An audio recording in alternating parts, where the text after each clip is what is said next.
keep wins and losses in perspective. Though we faced a lot of challenges this year, they never quit. They never gave up, which speaks volume of their character. These men learned a valuable lesson this season, and that is God plus effort equals success, and that a few can triumph over many and become champions, and that's where they are today. Ms. Isom, I want to thank you, the principal of Arlington Heights Christian School. I want to thank you. Danny Isom, I want to thank you as the athletic director for allowing private, charter, and homeschool students an opportunity to play championship football. I also want to thank my assistant coach, Joe, and my team mom, Mary. Where's somewhere? Right there. Thank you for your amazing support this year. I couldn't have done it without you. Thank you. Thank you. Let's give another hand.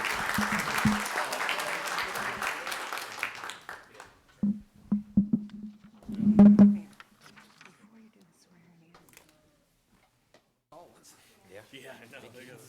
They look like a championship team. Okay, step back. Step back, please.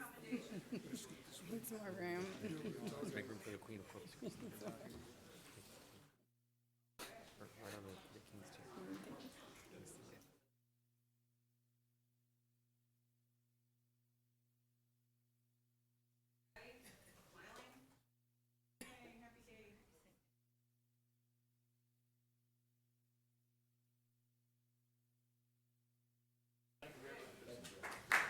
Congratulations, congratulations.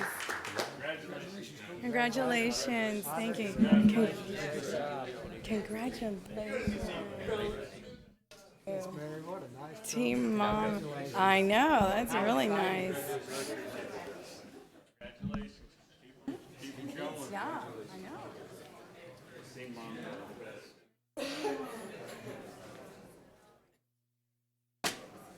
She's the team manager. She's probably got a lot.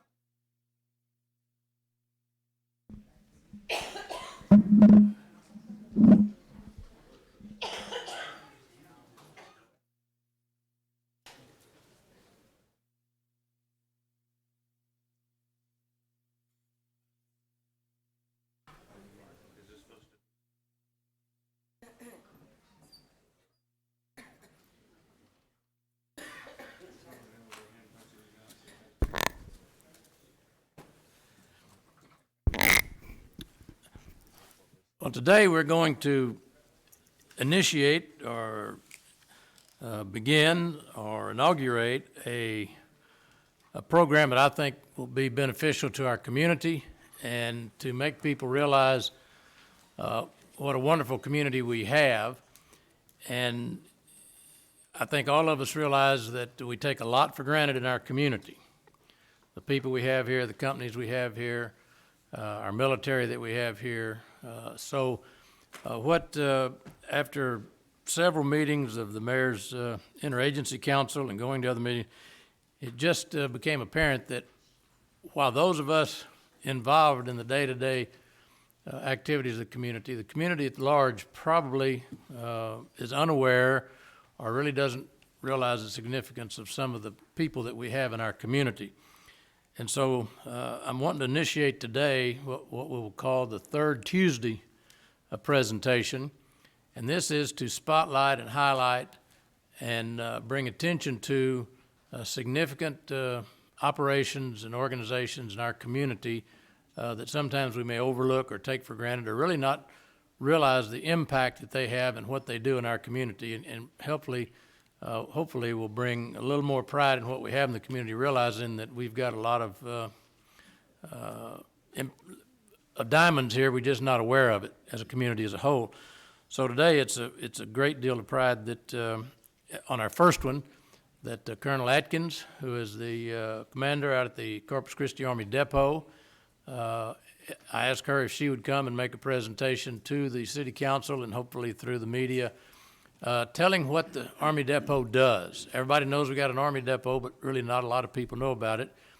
And I guess the other reason I'm really pleased that she's the first one, that Luther Jones was the commander of the Army Depot. when he was here, and then he ultimately became probably Corpus Christi's favorite mayor. And so see what your future holds for you there, Colonel. But anyway, I don't think any of us, and even those of us that are exposed to what they do, we think, really don't understand the significance of what they do in our community. And so I've asked her to come and just tell us a little bit about what goes on at the depot, the importance they play in our national defense and our national security, and the impact they have worldwide as well as here in Corpus Christi. So, Colonel, welcome to City of Corpus Christi City Council chambers and inaugurating our third Tuesday program. Thank you, Mr. Mayor. Good morning. Good morning, City Council. It's my honor and privilege to have an opportunity to come and address you about your depot, your Army depot. We've been out there over 50 years, and I can tell you that we've got a mission that will be there 50 more. So what I'd like to do today, as per the invitation, is give you a bit of an overview of your depot, but more so to give you some insights as to where the depot might be going. So with that, it's my pleasure to begin. And I have controls here, so I have nowhere to go but down now that you've placed me first. So we'll go forward, Mr. Mayor. So many of you know, and I think you've had an opportunity to come out to the Naval Air Station and understand the different tenants that are on the base. We're a very diverse force that is out there, of which I'm a tenant on a non-joint base. And as a result of that, we are blessed to have an incredible partnership with the Navy. They provide us all of our support in order to do our mission and to produce the parts and the helicopters that we actually produce out there. So as you can see here, this just gives you an idea. I have 2.3 million square feet of production space out there over about 130 buildings that we maintain every day. It is evolving and changing. It has grown over the last 50 years, and I'll show you towards the end of the brief where it is going into the future as part of our military construction build-out project. I want to be respectful of your time, so I may go through some of these slides more rapidly than others, but I do have something at the end that I want to make sure I spare time for. I'd like to talk a little bit about this slide because I think what's important is not only to drive home the economic impact that your depot has on Corpus Christi and the greater community, but it's really to highlight to you that there are three fundamental pieces that Corpus Christi Depot provides. It's really about the diversity of the workload and how we have evolved and innovated to be prepared to provide the weapons systems to our warfighters, not just the enduring weapons systems we have today, but to be prepared to bring in and maintain the weapons systems of tomorrow. The second piece is, I think, important, is the value to the taxpayer. We return weapon systems back to our warfighters, and I'm going to talk to you about those numbers, but this is the only place from a rotary wing marketplace where that occurs. And we're providing that service not just to the United States Army, but we also do it to our other uniformed military and our international allies and partners. The third, I think, and this is the most important to me personally, is the importance of the quality of the product that we provide to our workforce, or to our warfighter, but it's the purposefulness by which the workforce executes that mission every day. So as you can see here, we have really what I call two depots that occur out there on the Naval Air Station. We have an airframes depot, which is responsible for the recapitalization, overhaul, and maintenance of all the helicopters in the Army's fleet. And the second depot is what we call a secondary depot that handles the maintenance, repair, and overhaul of all the subcomponents inside of our weapon systems. So if you were to go out there, and many of you have had the opportunity to come out and tour the depot, you would see that we're producing hundreds of thousands of piece parts that go inside the aircraft back to wholesale for our warfighter. And in addition, we recapitalize and extend the life service of the airframes of all of our various fleets. An unfortunate part of our mission, but an important one, is when we have to return crash battle damaged assets back to our warfighter. And this is also a significant value to our taxpayer because an Apache helicopter, as an example, is $32 million off the line, and we are usually able to return that to about an 80% investment and savings to our taxpayer because we have some capabilities out there that exist nowhere else, to include the private industry. Our workforce is our centerpiece. We have just over 3,000 members of our workforce now. They encompass both public and private. We're blessed to have some extraordinary partnerships with contractors out there, and they are part of our team and our family. And then we have a number of uniformed military that help to provide not only test flights, but also to provide and assist in augmentation for security for the base.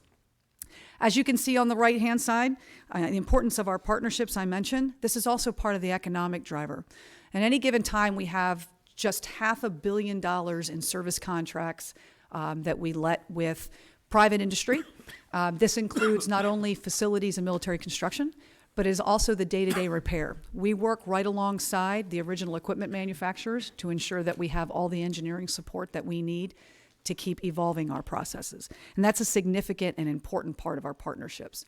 You can see at the bottom, this was a report by the state back in 2017 that we contribute about just south of $1.2 billion to the economic engine for your city and the surrounding area. So many already know many of the weapon systems that we have and that we provide. One of them that's significant that we don't talk often about is that we are one of only 2 locations in the United States that repairs the Pavehawk combat search and rescue helicopter for the United States Air Force. And that's a significant mission for them. They have only about 300 assets in their total force, and at any given time, we have 5 that we are recapitalizing for them. So that helps the United States Air Force significantly to make sure that they can have combat search rescue throughout the world. You can see here, I mentioned the Department of State and our foreign military sales. This one's significant because without building the capacity and the capability of our allies and partners, we really won't achieve long-term stability for our nation. So we dedicate a lot of our processes and our workforce to making sure we're providing those piece parts to our allies and partners. Back in January of 2019, we were blessed by the United States Army to receive authorization to be the only facility ever of its kind to produce a new version helicopter for the United States Army. We are currently producing what's called the UH-60 Victor helicopter. There are 10 right now currently in production. The expectation is that upwards to 400 or 500 helicopters will be produced at our depot over the next decade. As a result of that, we have had a significant increase in our workforce, and we are still hiring. So again, this goes back to the airframes depot, but why this is important is because the Army has never embarked before on a defense acquisition program where the United States government was not only the owner of the standardization, but actually used a public facility to produce it. So this one has a lot of high attention in the United States Army and the Department of Defense, but we're very blessed. It is on track, and it is something that is here to stay. So I wanted to let you know that because that will continue to change and evolve our economic prospects on behalf of the city. I mentioned this briefly. Again, it's not something we like to talk a lot about, but the bottom line is this. We have a capability that's unique out there where we have literal laser fixtures that allow us to untwist a crash battle damaged aircraft to get it back into the fight. This is not something that is done in the private sector, and as a result of that, I have some of the most skilled artisans in the world. And again, that's an incredible blessing because those men and women came from right here. They come from this community right here. And one of the things that we have found, and I want to really give a quick shout out to Workforce Solutions of the Coastal Bend across the street, they have been phenomenal partnering with us. In fact, as a result of their efforts, I've been able to exercise the direct hiring authority from Congress, and I've brought over 60 people into the depot in the last 90 days because of a Workforce Solutions event that they helped me host back in August. So these are the type of things where it's so important that we remain tightly engaged with not only your leadership, but also all of the incredible things that you have going on in this city. But it has allowed us to bring in these type of artisans that are able to do these things that it's just done nowhere else. Many people don't know many of the piece parts, so I won't belabor the point. There's a whole lot of cool things that go on inside helicopters, and we're very blessed that we get an opportunity to repair them to the highest quality standard. We maintain what is called the Aerospace Standard 9110 Charlie. It is akin to any Boeing, Sikorsky, Lockheed Martin facility you will see worldwide, and we maintain that higher standard. Every year we recertify, and in fact that's coming up again for us in February. We take this very seriously. The quality and safety of our product is paramount. But we don't stop there. I mentioned that this is really about tomorrow as well. So one of the other initiatives that the United States Army has is the pursuit of innovation, the willingness to take little bets and learn from small failures so that we can make sure that we've got the right techniques in place to be able to maintain future helicopters. You've heard much about future vertical lift. This is a big discussion with Congress, and we are already leaning forward to make sure that we have the technological infusion that we'll need to make sure that we can maintain them more cost effectively and more efficiently. So there are many different innovation and technological pursuits that we have in concert with the Army Research Lab and other Department of Defense entities, and it's going on right out on the depot out there. So we've been very blessed to attract a lot of attention. That has its ups and downs, as you can imagine, but what it has brought are things like blue light technologies, electroplating, robotic sprays, and all of these things are going on out at your depot. I highly encourage, if you have an opportunity with your schedule to come out and see it, it would be my pleasure to show you. I mentioned the partners. In addition to the private industry partners and other government agencies that are part of our greater team out there, we very much covet the fact that we have got private industry in the depot with us, working alongside us. As you know, intellectual property and tech data is a challenge for the United States government to take on. But when I partner right alongside those original equipment manufacturers, it opens up an opportunity for me to pursue other types of techniques that may still be proprietary. So this is extremely important, not just from having a partnership piece, but it also allows me to get inside some tech data that right now, under patents and other laws, I'm not able to do. So we very much maintain those partnerships, and right now we have 2 other larger partnerships that we're starting to pursue through different contract venues. I talked a little bit about this, but I think what's most important here is that these OEMs have been with us since the beginning, and they are committed to being with us through the end. They also, though, struggle. They've been admitted they've struggled sometimes with being able to bring in additional skilled labor. So we're all working with the human capital programs so that we don't keep stealing from each other, to be honest with you. So we're working through this, and it is a complicated problem. There is no doubt about it.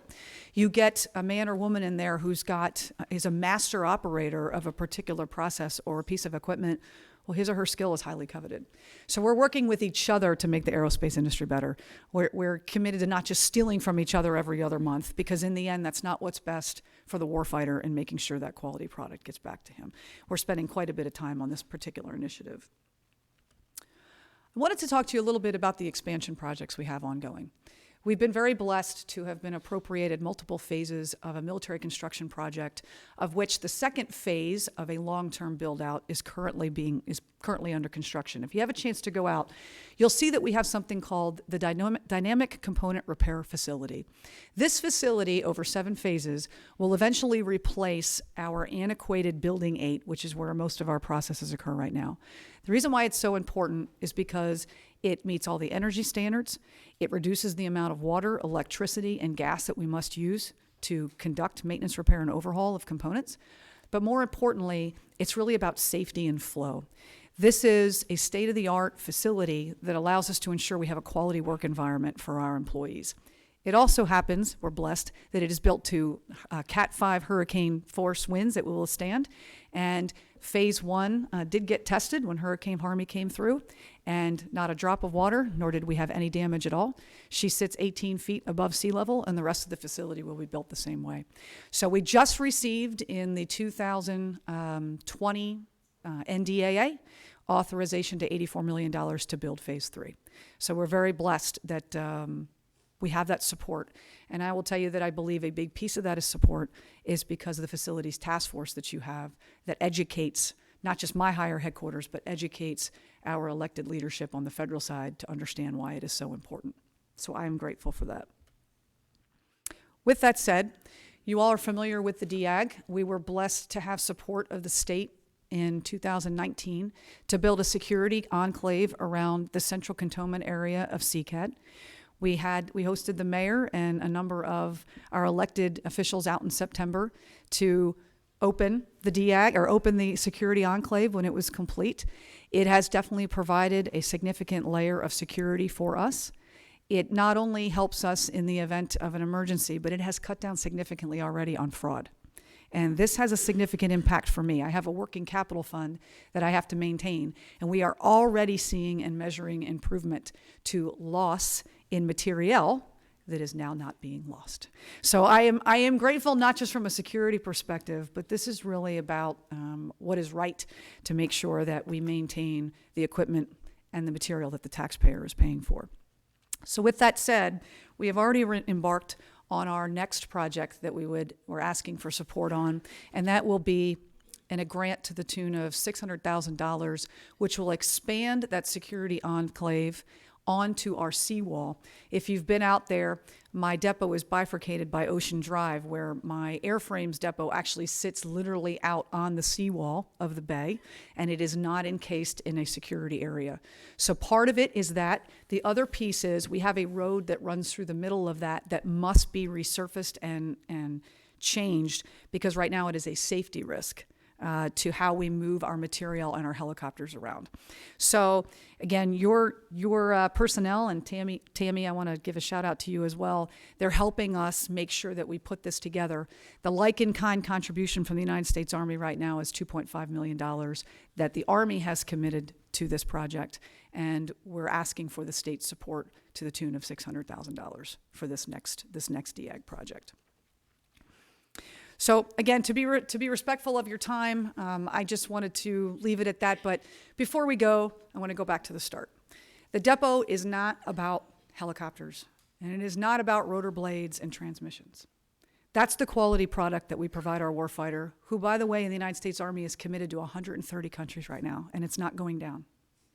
We all know that things are volatile out in the rest of the world, but I will tell you is the 3,000 men and women that are sitting at that depot come from this city.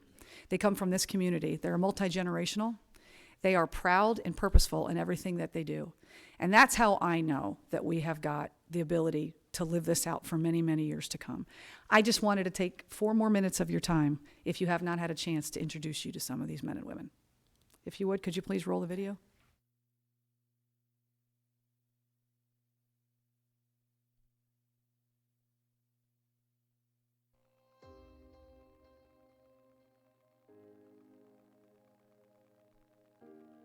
My name is John Presses. I am currently a World Tower operator here at CCAD. Why I work at CCAD? Support the warfighter, support my family, and because I was prior military. I am CCAD. My name is Gary Tyndall. I am a chemist. I support the Analytical Investigation Branch in their crash damage investigations, which they will bring me various components to analyze that may or may not have failed, and I am CCAD.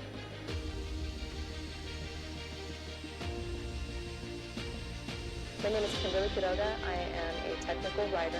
I work here at CCAD to support our troops. I am CCAD.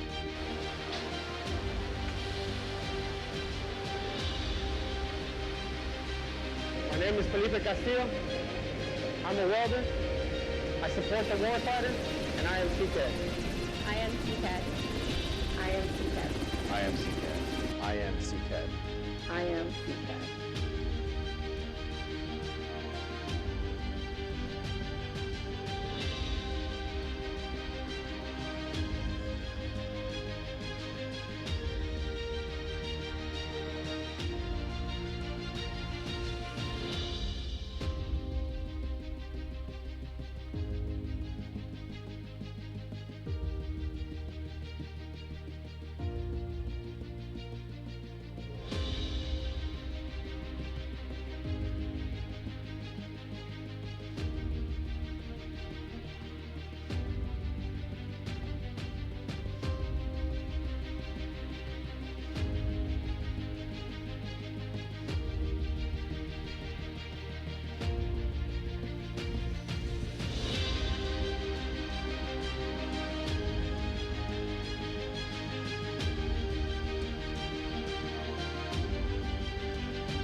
The capability and capacity of CCAD has a very rich history and legacy that simply cannot be realized and cultivated without phenomenal people.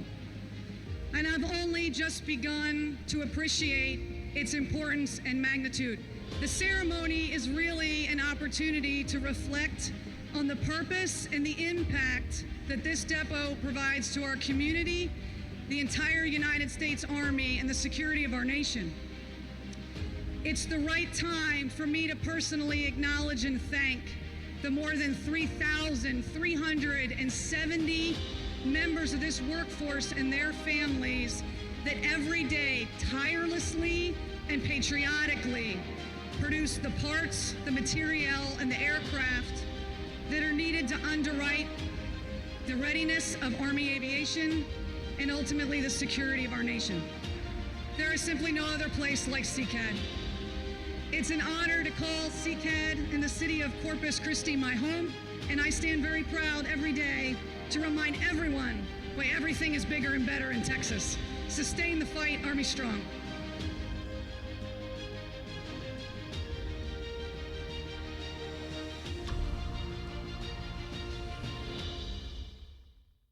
Thank you, Mr. Mayor, for the opportunity to address the council.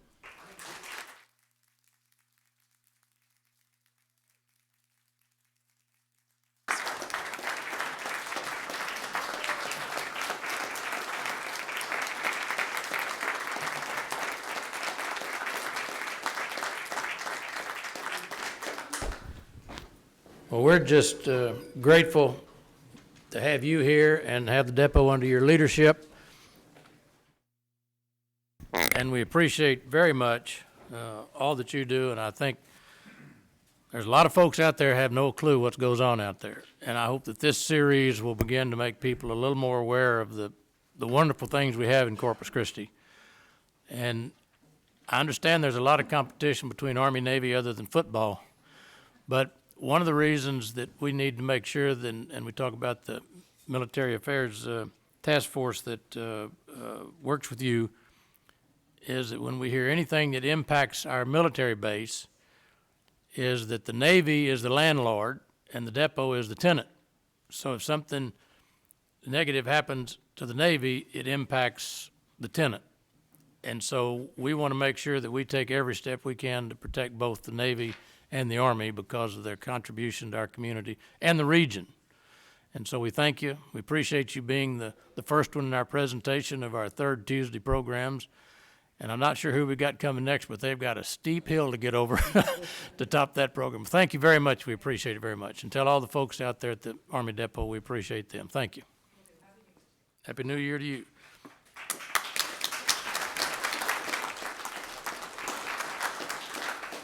All right, I adjusted the agenda just let her get back to work out there. We had one more thing left in the that was the swearing in of people that had come to serve on boards and commissions. Is there anyone here that we need to, all right, let's get that done. So you've got work.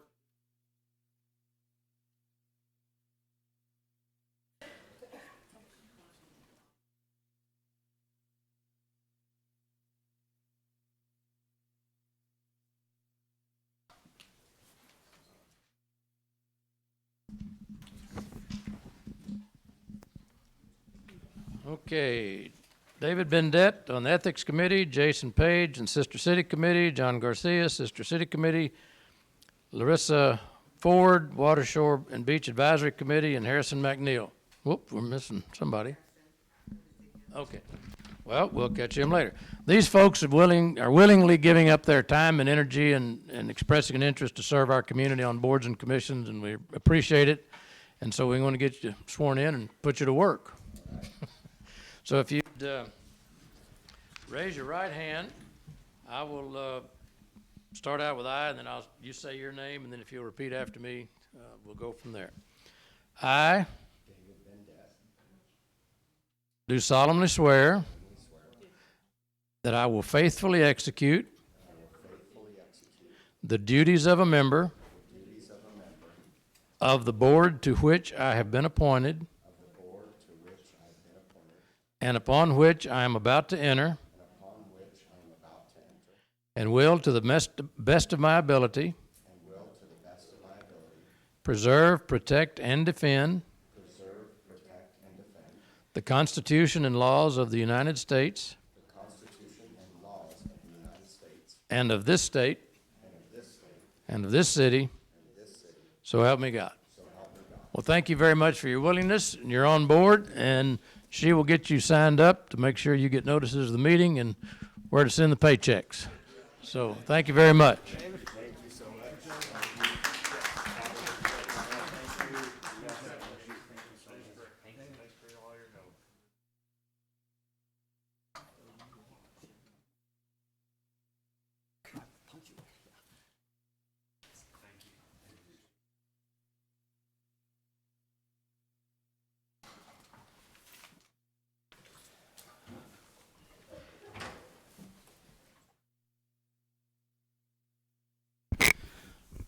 Okay, we'll get back to the city manager's comments and report. We did have a posting for 12 o'clock, and I appreciate your patience on that, but I felt like the Army Depot presentation was important. We needed to get that done. So we'll go to the public comment period. We have Ms. Huerta. Mr. Isley, you want to get us started?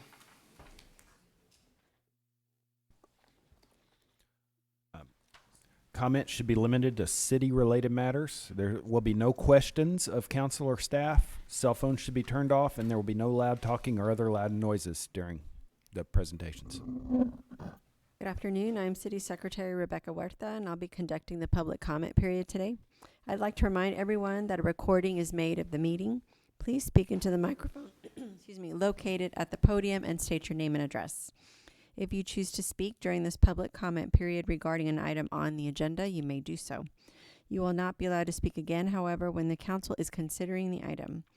Citizen comments are limited to 3 minutes. On the podium, you'll see a timer underneath the base of the microphone. It will let you know exactly how much time you have left to speak. Once your time is up, a buzzer will go off, and then you can conclude your comments. If you have a petition or any information pertaining to your subject, please present it to the city secretary. And with that, we'll start public comment. We do have 7 people signed up today. The first is Barbara Welder.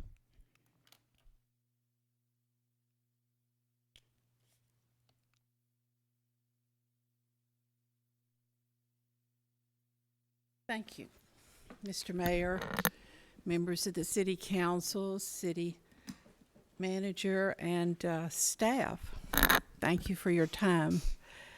My name is Barbara Welder. I'm the new president of the North Beach Community Association. I live at 202 Reef Avenue, Corpus Christi on North Beach. I've been here before and celebrated with you last time on December the 10th when the entire council voted to fund the North Beach Drainage Canal. That was a very happy moment. We had a lot of participation, very diverse.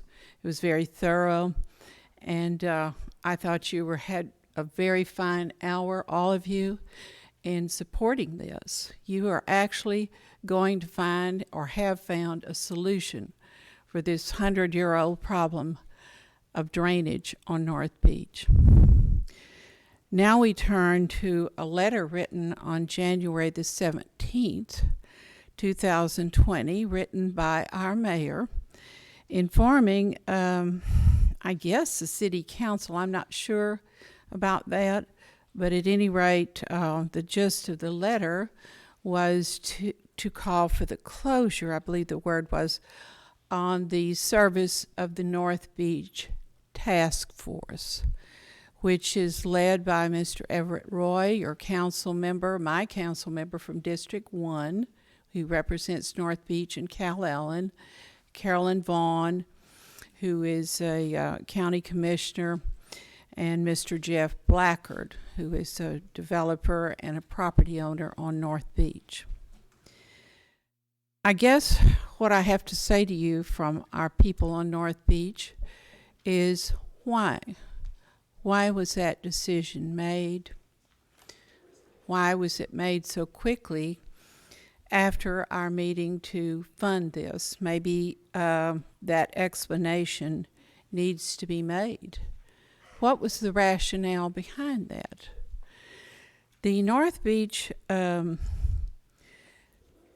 Task Force, as I understand it, had 3 particular objectives. I believe it was outlined in the letter from our mayor. And one of them was to find funding for this project, both from the private and public sector, which is a very, very, very tedious task. And I applaud the city for asking the task force for this. But what it is the problem in this, I understand, is that the North Beach Task Force has not had adequate time to finish the job. So this is why our North Beach Community Association does not endorse this letter. And here is what we do endorse. This is a letter that will be sent to you or and given to you today. The North Beach Community Association Board of Directors formally requests that the City Council and the Mayor extend the appointment of the North Beach Infrastructure Task Force and that you add 2 members to it. 1 North Beach resident-representative and 1 North Beach attraction representative to continue and build on the progress that the task force has made to date. Thank you very much for your service from the city, and this is from the Board of Directors of the North Beach Community Association. We do not want to go to war with the city. Mayor, are we gonna? May I finish? Okay. We do not want to go to war with the city. We do not want to embarrass you. We want to support you. We want to work with you. And more than anything, we want to get this 100-year-old drainage problem on North Beach solved once and for all. Thank you. Carrie Meyer.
Carrie Meyer, 4401 Gulf Breeze Boulevard, North Beach. Good afternoon, Council. I'm here with almost the entire board of North Beach Community Association. Would you guys please stand up? Thank you. We had an emergency meeting yesterday on North Beach to discuss the mayor's letter to council because we were very alarmed about it. The brief history of this, how this went down, was in 2015. North NBCA, our group, asked the city for a report on the planned infrastructure improvements on North Beach. So the report that came was this, which says, in closing, basically, that on the stormwater aspect, and this was done by Mark Van Vleck, to Gustavo Gonzalez and to Ron Olson, the then city manager, that the no infrastructure failures were identified, no replacement plan is scheduled. Elevation is too low in problem areas to get adequate slope, and tidal influence inhibits drainage. That was city staff. In other words, there's no fix. We're done. So now that the task force has come through and had this really good idea on how to solve our problem, yeah, it's expensive, but it's a really good idea. And it's the 21st century solution for an age-old problem that you guys have already committed to, right, on December 10th. So now we're going to give it back to these guys who came up with, sorry, can't do anything. That's a problem. You guys are low-lying. Oops. So we have a trust in the task force. We didn't originally. We were like, who's the task force? What are you doing? Why are you appointing that? Who's that? What? We were very confused. But now, after the past year and a half, and they've reached out to us, and we've had countless meetings, and we've all been up to the war room, and they've been over to our meetings, and we're together. You know, NBCA and the task force are working together. And we feel like dissolving the task force is an insult to NBCA. And that's why Barbara read the letter. That's why we're asking you to not only keep the task force in place, because they're being really effective. They're volunteers. What's it costing you? Nothing, right? So instead, keep them and add somebody from NBCA, a resident, and add someone from the attractions, so that we do have more transparency, so that we do have community input, and keep that task force in place. They've done a great job. We're all for it, and that's what we're asking for. Thanks a lot. Sharon Butts.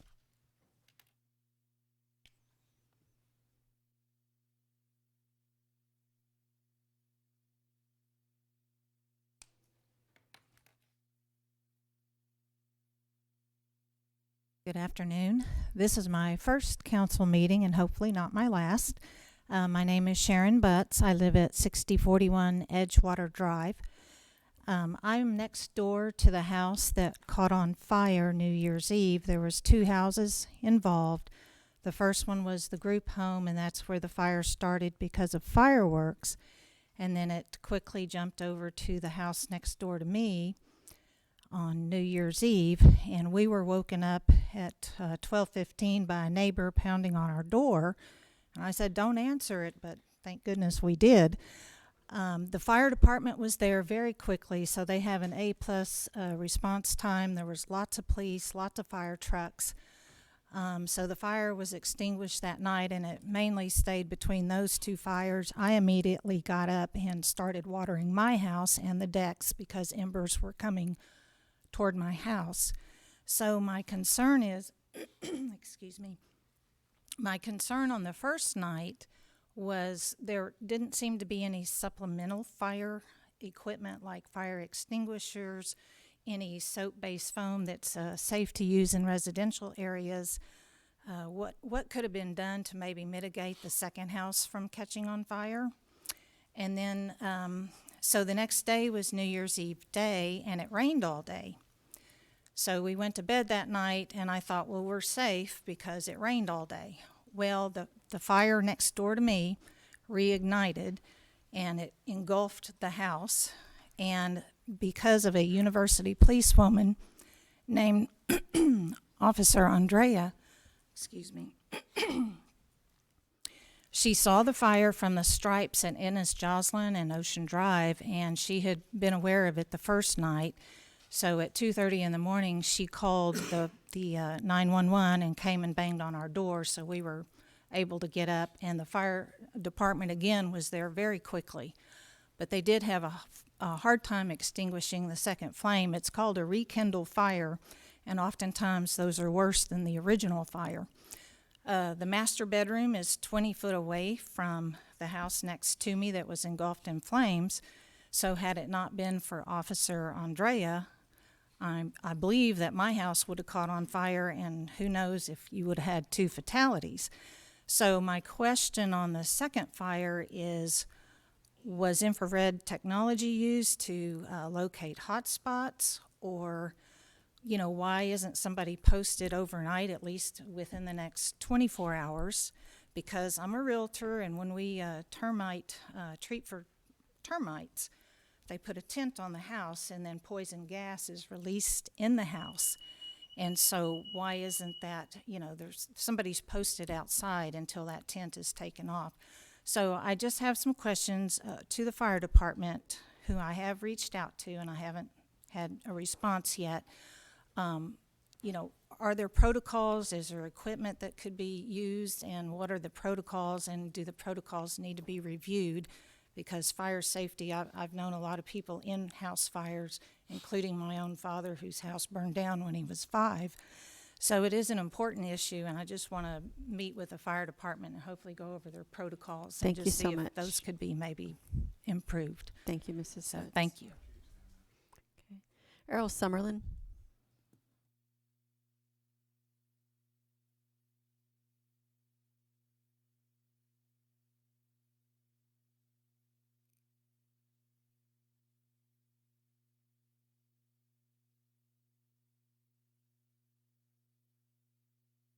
Mayor, members of the council, good afternoon. My name is Errol Summerlin. I live in Portland, and I'm a member of the Portland Citizens United and CAPE. Recently, the mayor wrote an op-ed to the Caller Times wanting to address some inaccurate facts being verbalized by some citizens. In the short time I have here, I would like to address a few of the matters raised in the op-ed. The projected depletion of our water supply is in fact due to the demands of new heavy industry. It is a fact that the city committed 25 million gallons of water per day to Exxon. It is a fact that the city committed 5 million gallons of water per day to Steel Dynamics. They are both tapping into the water supplied by the Mary Roads pipeline.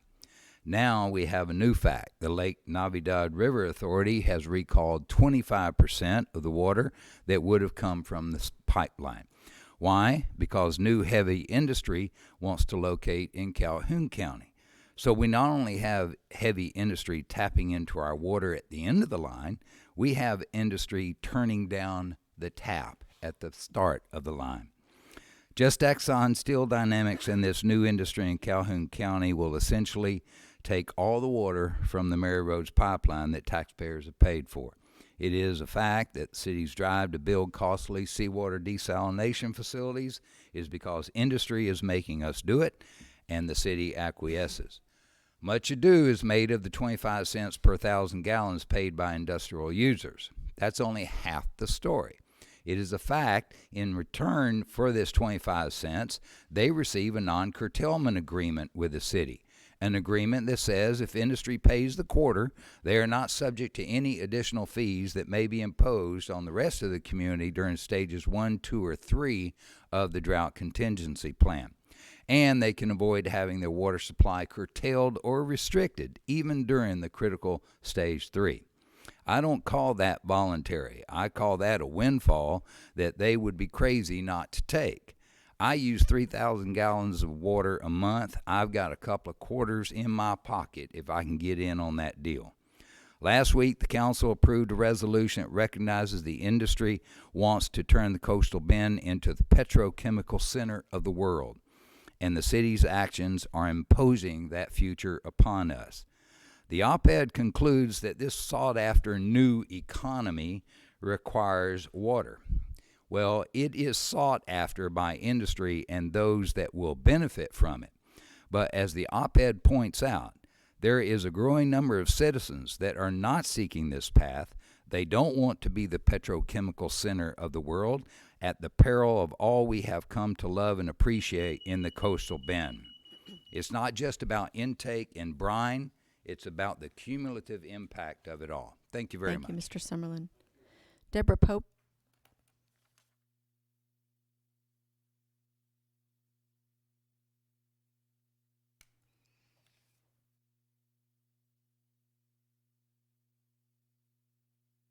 Hello, Mr. Mayor, City Council, and Corpus Christi staff members, Manager Pete. I'm Deborah Pope. I am a resident of North Beach, 4242 Gulf Breeze Boulevard. I'm also a member of the North Beach Community Association and a director of that board as well. And we are here today because a letter not addressed to us but forwarded to us from the mayor by another party from the mayor, terminating the North Beach Association task force, and we would like to request that you reverse that decision, Mr. Mayor. The task force was approved by the City Council, but your decision was to terminate it. So I feel like there should be more conversation between you, Mr. Mayor, and the council, since it was approved, and we feel that to forward the progress that we've made so far on the drainage problem on North Beach, the task force, Corpus Christi North Beach Task Force, is beneficial for that, and we would like to request that you rethink that decision and leave it in place for more progress. So, thank you. Ron Graben.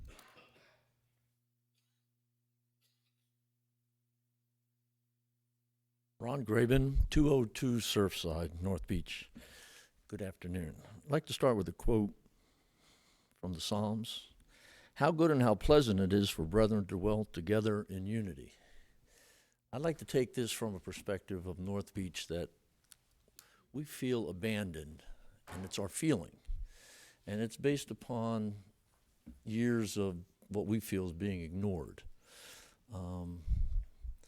Legally, I'm sure you don't have to consult us on anything, but sometimes just doing the legal thing by itself isn't the right thing. And we would like to be recognized as part of the community that helps to make decisions. A little bit off the subject, there were decisions that were made about bathrooms and the bathhouses, and all of a sudden that decision was changed somehow. We had no knowledge of it. We weren't consulted as a board, as a community.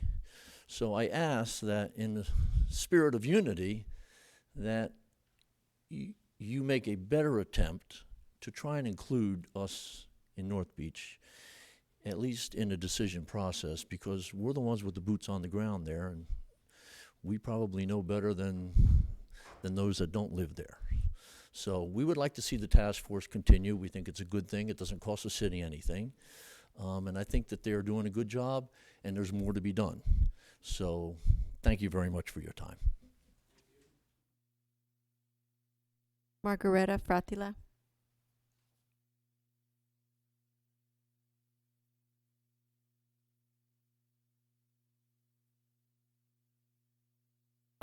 Good afternoon, everybody.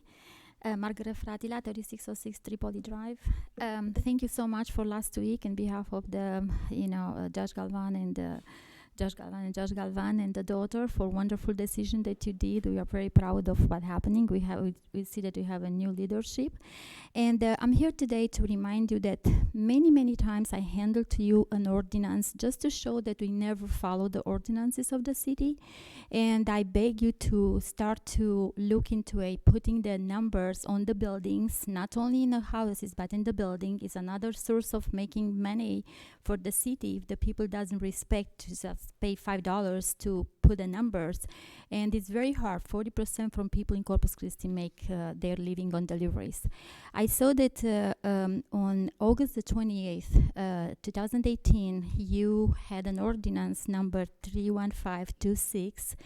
And number one was about revitalization of the downtown and take care of the buildings in any kind of need to repair or construction. And also you have in number two, you said they have to have visible numbers and numbers that everybody can recognize and go and stop wherever they have to do.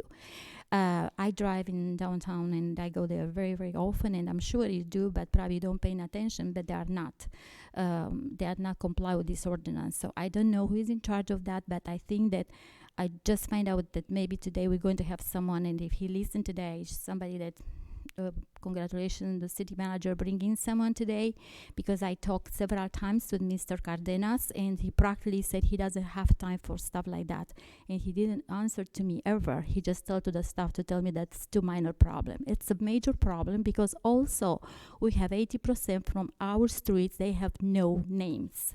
And you can see that driving, but we are used because we live in Corpus Christi. But I beg you so many times and nothing happened. Also, when you say that the building, they have to be revitalized in downtown, please extend the Agnes. We have a white elephant there between the 12th Street and 10th Street, which the sign is the biggest sign of the real estate person that I do not trust, and is there for years and years and years. How many years can blind us? 30 years. How can you sell? As a real estate, I will never take a building like that for sale. How do you put a sign of sale for something that the police department catching a homeless going through the roof and falling in the floor? Plus, the Good Samaritan told me they had their people working over $10,000 in that building and they never been paid. So who owned this building? Why do we still allow this to have it? For 30 years drive by there and it's still there. It's a crazy reality, so I have to say it because it's just embarrassing. So I appreciate if you can look into that. Thank you. And we have one more individual signed up, who is Susie Saldana.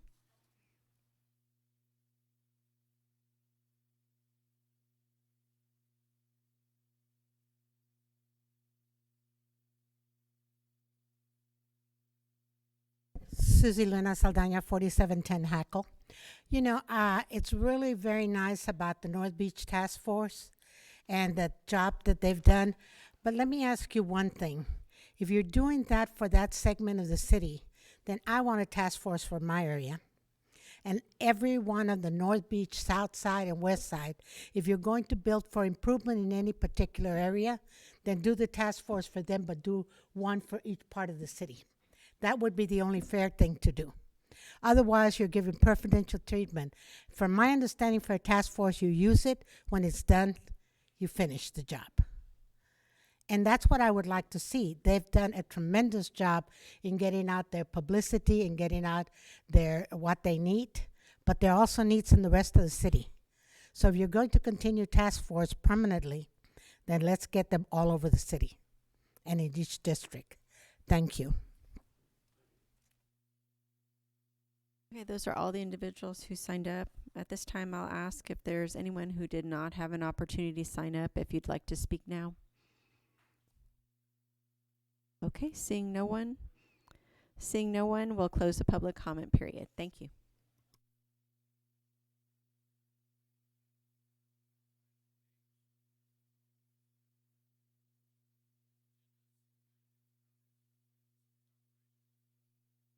All right, great. Thank you, Mayor. And Mayor and members of the council, this morning at 10 o'clock, we had a press conference to welcome a new executive member to our team. I wanted to share some similar comments for the public this morning on Richard Martinez. And as I mentioned this morning, the appointment of Richard Martinez as our new Public Works Streets Operation Director really is a game-changing event for us today in Corpus Christi. With Richard's appointment, we're going to hit head-on the issue of our streets. We know we have some serious challenges there. Today begins a long-awaited turnaround in our streets, and it's going to begin with leadership of Richard and the new team that he will create. It's with great pride that I'll, in a moment, call him up to the microphone, but to introduce the community to our new director, Richard Martinez. We recruited Richard here to initiate several business process changes in our residential streets program, to include a very important one, cutting waste, to allow our money to go more towards street reconstruction. We're not going to accept any longer the unacceptable, the streets that we see, and Richard's going to help us do that.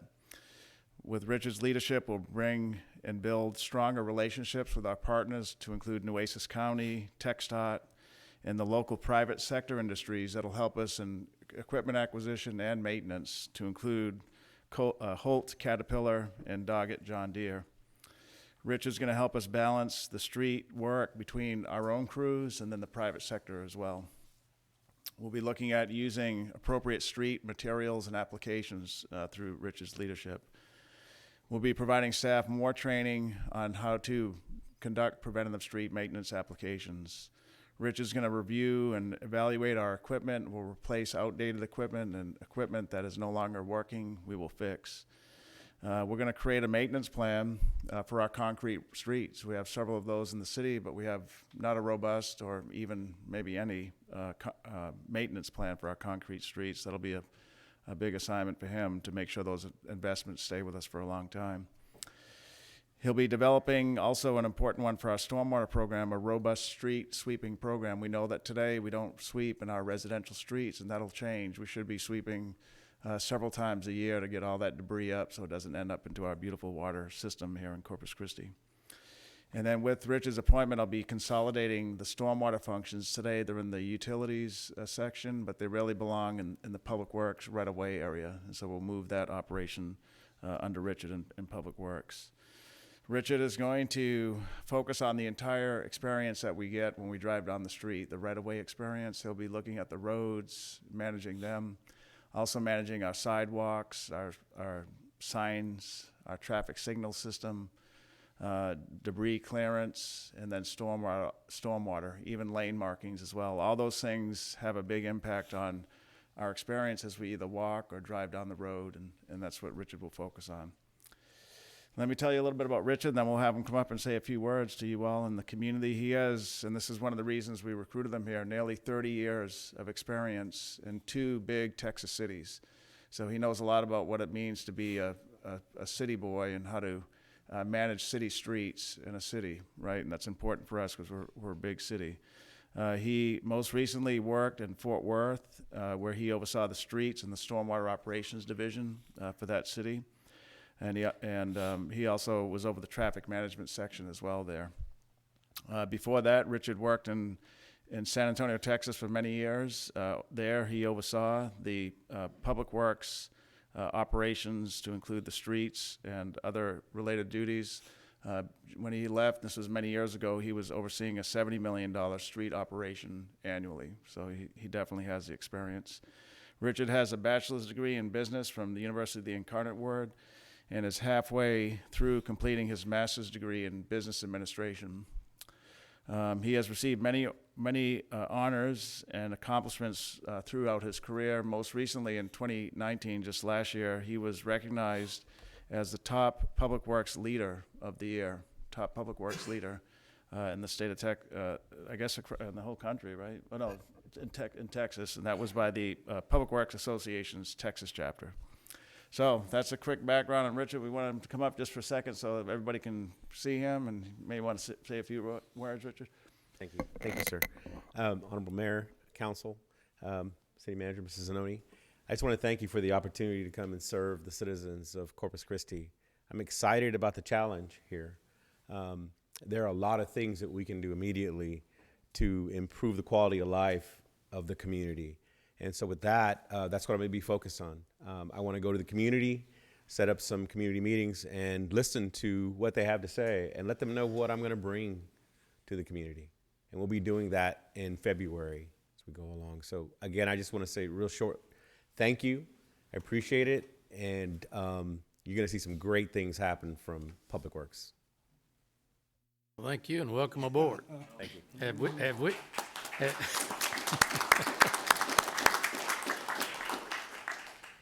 I was going to say, have we got a pothole for you? But your day should be full of challenge. So we're welcome you to Corpus Christi. And when you get through, you can fish a lot quicker than you can out of Fort Worth. So that's even better. All right, Mr. Manager. Great. Yes, sir. All right. Just continue on here to talk a little bit more about what else we're working on. You know, this is January, and last week, being at the first month of the year,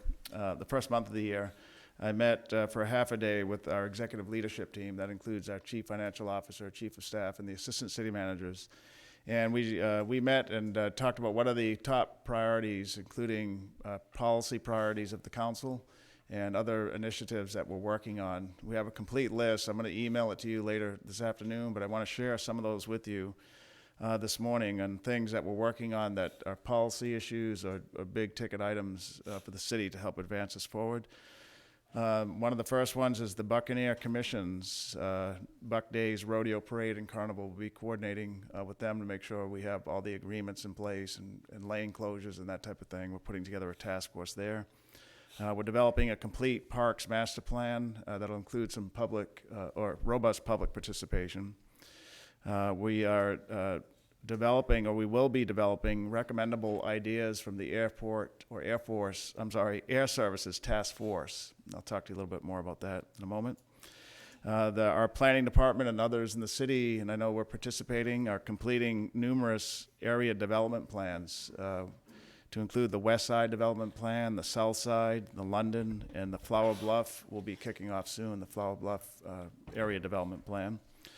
I talked about this in the community, but when there's an issue out there, there's really not an easy number to call in the city, and many cities today have a 311 system or number. We're working on with Peter Collins and Kim a 311 system where we'll have less wait times and an easy number to call. That's something that we're working on today. As summer approaches, we're working on our beach maintenance practices along the Gulf Coast. We want to make sure we know how to do this right and maintaining the beaches to include minor renourishment through the year. We're going to conduct a peer review of how we're performing it today, and are we doing it right, and can we do it differently to sustain our beaches. A big event coming up in July is the Games of Texas. I think you all are aware of that. You should have some appointments on your calendar. This is an event where youth across the state will come here to Corpus Christi to participate, I think, for about a week in youth sports, and that'll take a lot of time and effort, and many meetings have been held, and we're preparing for those Games of Texas is what they call them. We're going to talk and work with solid waste on how can we improve our organics recycling program.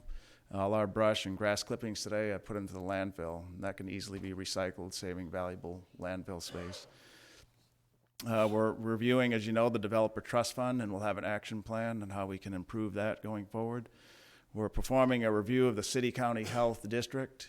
to see where we can make improvements there. We're advancing our water desalinization efforts. I know I sent you some correspondence last week. We're also looking at our wastewater treatment plants, especially the OSO and the Broadway one. We have some significant challenges there that some are being addressed today, but we need to move quickly on some of the others. Those are moving fast. We're looking at, with the police chief, some less lethal force options and how we provide safety to the community. The chief is on the cutting edge of this, and he and I will be working more and bringing you more information on that moving forward. We have our fire contract negotiations that are coming up. They'll be starting soon. We have an internal team, and I know the fire department and union has one as well. Our Bond 2020, we really need to start bringing that forward to you on kind of calendar and some of the processes we're working on there. That it would be, if the council approves it, an election in November for the 2020 bond program. That would be in excess of $100 million for some pretty good street and other improvements for our community. And we heard some commenters this morning on North Beach. We're advancing the North Beach Canal project. We'll be sharing with you the request for qualifications that will be released Monday, the 26th of January. That'll go out to secure an engineer to help us advance that project, to include finalization of scope and then next step permitting for that project. So as I mentioned, I'll send you that complete list of projects. It's much greater than that, but just want to give you kind of a overview today. And then let me conclude with talking to you about the Air Services Task Force. We have talked about this. It's timely, though, in that tomorrow will be the first meeting of the task force. We're going to have that meeting at 8:30 at the Ortiz Center. And I believe it's open to the public, right, Steve? It's open if any of you wanted to go, or any of the public. 8:30 tomorrow at the Ortiz Center. Just as some background, the Air Services Task Force will evaluate awareness of our air services challenges and initiate deliberate efforts to grow demand at our own airport. We know a lot of people go to San Antonio or Austin today, but we want to keep them local and have them use our facilities. The task force hopefully will come up with recommendations to increase demand of our own airport here. Looking at additional routes, how can we get additional routes out of Corpus Christi, as well as we want lower cost fares from the city. The task force will be directed by the city of Corpus Christi. However, John LaRue, the president and CEO of the United Corpus Christi Chamber of Commerce, will co-sponsor all the meetings and the goals of the task force. The task force is comprised of a diverse group of individuals in terms of background, ethnicity, male, female, that type of thing, but also from where they come from. There's a good mix from the business, corporate industry, as well as the tourism industry, and then regional partners. There's about 20 some odd, a little over 20 people on the task force, but some of the major companies and institutions they represent, I just want to highlight some of those with you this morning. That does include Citgo, AEP, Clayburgh Bank, the Port of Corpus Christi, ExxonMobil, Christus Spahn, we have a representative from there, the tourism and hospitality industry, our operator of our ABC Center, the SMG Corporation, the EDC, our Corpus Christi EDC has membership on there. Port Aransas Chamber and the Port Aransas CVB will be on as well. And then we have Mustang Island developer, folks from the university, Texas A&M University, the chamber, and then even we heard our distinguished speaker this morning, but somebody from NASCAD will be on that committee as well.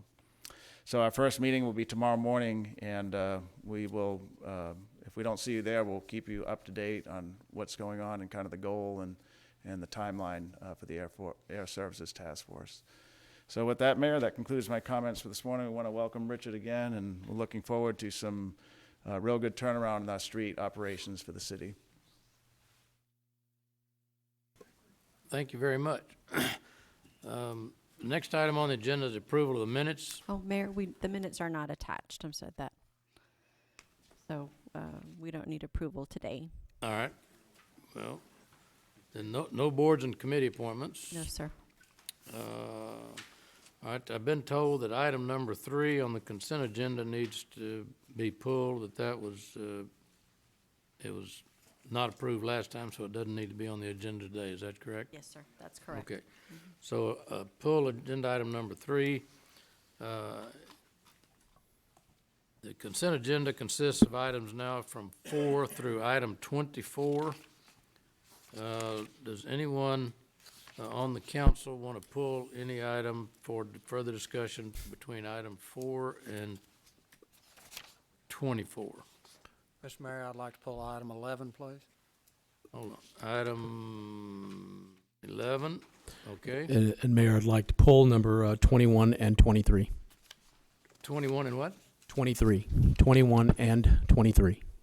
21 and 23. Okay.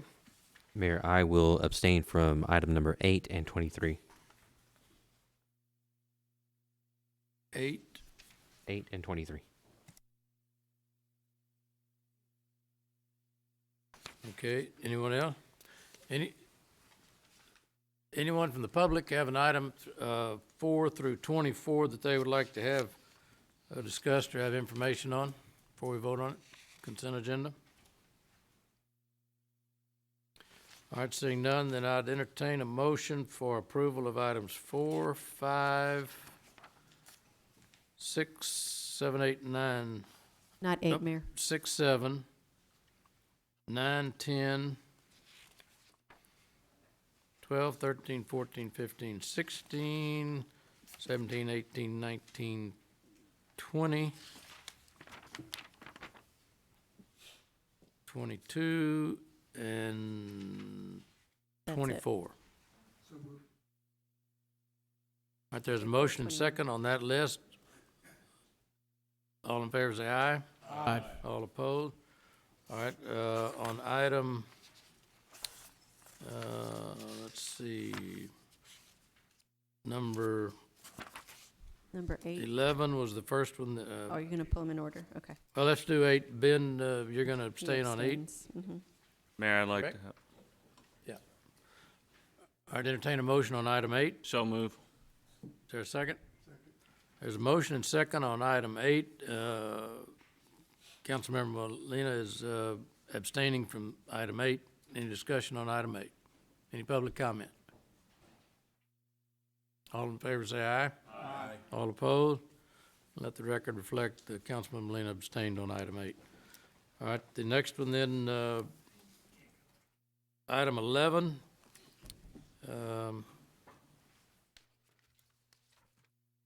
Who did this one? I did this one, and Mr. Mayor, I just like to make a comment on this. And we have a number of lease purchases in the consent agenda, and this is a form of borrowing that really doesn't come through council or come through the public to speak of, like a bond or with an. And I would just like to know where we stand with this and what our plans are for current and future lease purchases is a matter of financing. As far as the purchase of the excavator, I'm fine with it. You need it, get it. But Yeah, let me address that, Councilman. I appreciate you bringing that up because it goes to the wasteful category that we're trying to stop wasteful spending. So in each one of these agenda items, when we do a lease purchase, you see how much interest we have to pay, which is really unacceptable given that we're a business that's going to be in the business of buying equipment.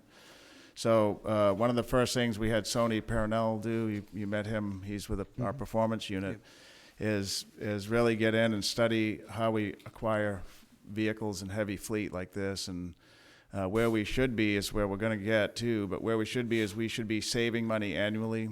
As soon as we buy a vehicle, you save whatever it is, 1/8, 1/6 of the replacement cost of that vehicle in your budget that year. It's called the replacement fund. And so we've done a lot of groundwork to see how much money is in the replacement fund, what percentage of our vehicles are in there.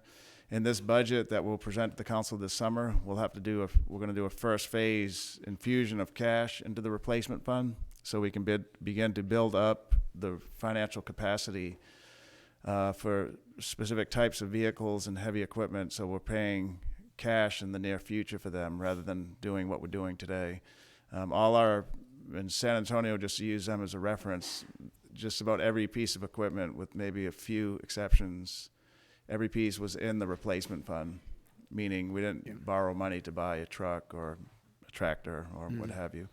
When you calculate these interest costs up over time, it's a lot of money. It's almost, in some of these, we're paying an interest what would be spent on another vehicle or truck. So that was one of our top priorities. We're also looking at redirecting staff in the fleet operation to have one person manage this operation, this fund.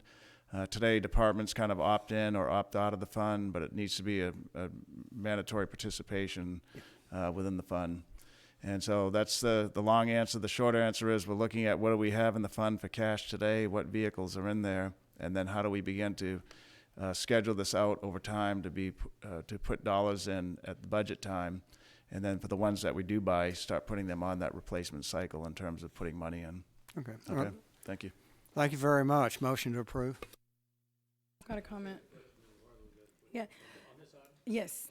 Well, not necessarily on this item. I'm along the same lines as Councilman Smith. I'm fine with the item, but my comments were going to be precisely what he mentioned. But in addition to that as well, I think it's important, Mr.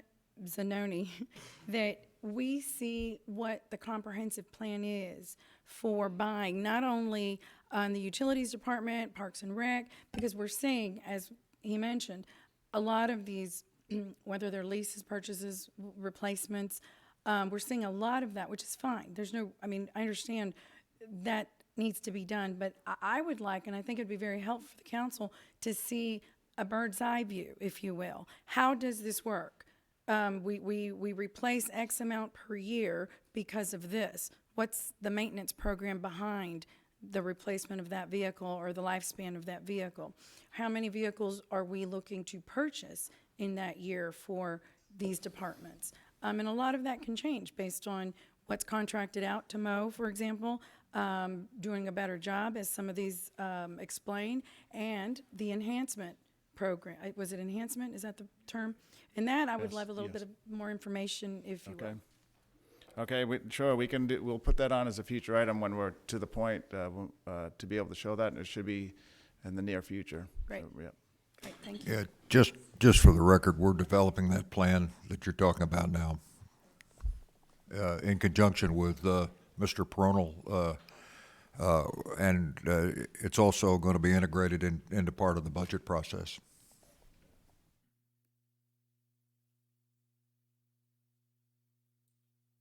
You turn your mic on, Mayor.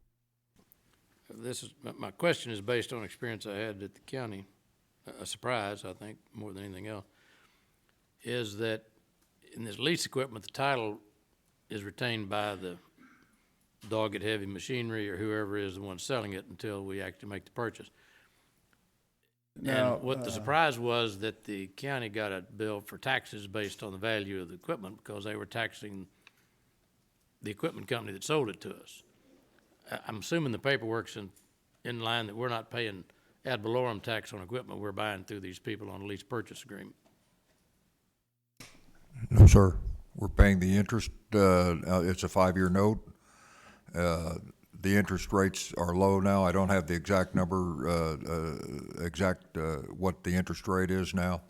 And at the end of the 5 years, what happens is we assume possession or ownership of the piece of machinery. Okay, but I mean, they're not getting billed the taxes, and then they send us a bill to cover the cost of taxes on that piece of equipment. No, we're not. They Yeah, shouldn't Mayor, be we're, getting- we're not paying. Right, the term lease purchase is kind of it's somewhat of a misnomer. We buy it, we own it immediately. It's just we take a loan basically to buy it, is what it means. Well, but we don't pay any. We don't pay any No, sir, taxes. we do not pay ad valorem taxes. Okay. Yeah. Well, we got it worked out, but that kind of came as a surprise on the maintainer. They got a tax bill, and we said, we don't pay ad valorem taxes on equipment, but they hadn't filled out the right paperwork at the time of transaction, and they were sending it to them, to the county, to pay it, so we got it worked out. But, I mean, like you said, we're doing a lot of lease purchase here, and that could add up to a lot of ad valorem tax. Okay, any other question on item 11? Entertain a motion. We have a motion and a second on the floor, Mayor. All in favor, say aye. Aye. All opposed? Okay, that'll get us down to item 21.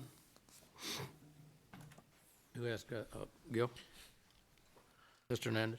Yes, thank you. And there's a couple of questions I have here. Yes, sir. The one that I'm always going to ask on items that involve preventive maintenance, are all these HVAC systems in Maximo?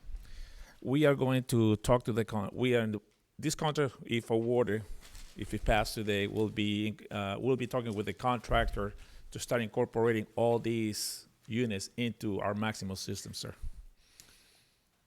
Okay, in looking at the agreement, I didn't see anything other than some notice of record keeping that they're required to do, but it was not anything specific to Maximo or having the That's information exactly, sir. being We are tracked. in the process of ourselves hiring a person that will be doing this data entry into Maximo.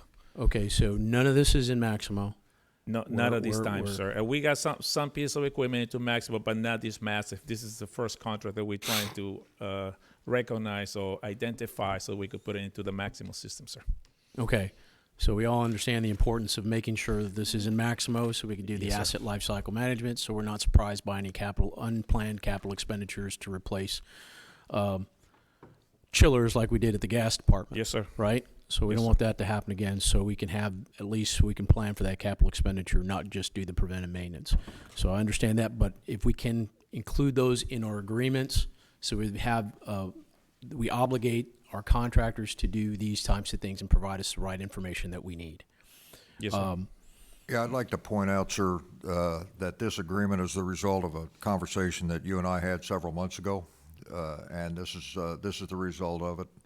Right, I Yeah. appreciate that, and I understand that. I think we had a conversation right before summer of last year and saying whether or not we're doing the preventive maintenance or the pre-checks on our Yeah, HVAC we equipment. finally reached on that, and we should point out also that there's important part of this agreement is servicing the units, and it's a comprehensive service agreement for a great many units across the city.